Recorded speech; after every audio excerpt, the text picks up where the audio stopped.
এই মুহূর্তে যে খবরে নজর রাখবো, বরগাছিয়া স্টেশনে ওভারহেডে তার ছিঁড়ে বিপত্তি। হাওড়া আমতা শাখা ট্রেন চলাচল বন্ধ।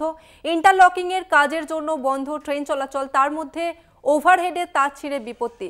সপ্তাহের শুরুর দিন আর শুরুর দিনেই ট্রেন চলাচল বিঘ্নিত। এই মুহূর্তে বরগাছিয়া স্টেশনের ছবিটা আপনাদের দেখাচ্ছি। বরগাছিয়া স্টেশনের ওভারহেডে তার ছিঁড়ে বিপত্তি, যার জেরে হাওড়া আমতা শাখা ট্রেন চলাচল বন্ধ হয়ে গেছে। ইতিমধ্যেই ইন্টারলকিং এর কাজের জন্য বন্ধ রয়েছে ট্রেন চলাচল, তার মধ্যে আবার ওভারহেডে তার ছিঁড়ে বিপত্তি। বরগাছিয়া স্টেশনের ওভারহেডে তার ছিঁড়ে বিপত্তি, এই মুহূর্তে সেই ছবিটা আপনাদের দেখাচ্ছি। জগন্নাথ সামন্ত আমাদের সঙ্গে রয়েছে, আমাদের প্রতিনিধি। জগন্নাথ, এখনো পর্যন্ত কি পরিস্থিতি এই মুহূর্তে? তো এই তার যে ছিঁড়ে গেছিল, সকাল সকাল থেকে হ্যারাসমেন্ট হয়েছিল সাধারণ নিত্যযাত্রীরা, এখনো পর্যন্ত সেই তারের জোড়া বা ট্রেন চলাচল পরিষেবা চালু করার কোনো উদ্যোগই দেখা যাচ্ছে না।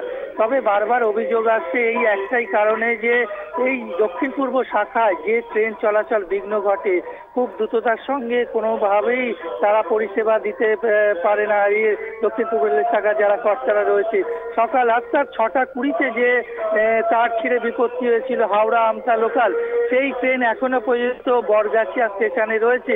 তার জোড়ার কোনো দেখা যাচ্ছে, অর্থাৎ এত ঘন্টা পেরিয়ে গেলেও এখনো পর্যন্ত ট্রেন চলাচল স্বাভাবিক করা হয়নি।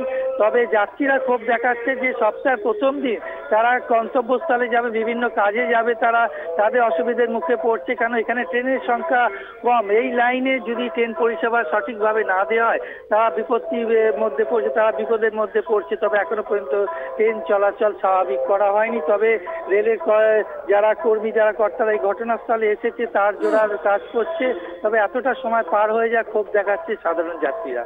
বেশ, ধন্যবাদ তোমাকে জগন্নাথ। আপনাদের আরো একবার জানিয়ে রাখবো, বরগাছিয়া স্টেশনের ওভারহেডে তার ছিঁড়ে বিপত্তি। হাওড়া আমতা শাখা ট্রেন চলাচল বন্ধ, ইন্টারলকিং এর কাজের জন্য বন্ধ ট্রেন চলাচল, তার মধ্যে ওভারহেডে তার ছিঁড়ে বিপত্তি এবং ইতিমধ্যেই কাজ শুরু হয়েছে। তবে পরিস্থিতি এখনো স্বাভাবিক হয়নি।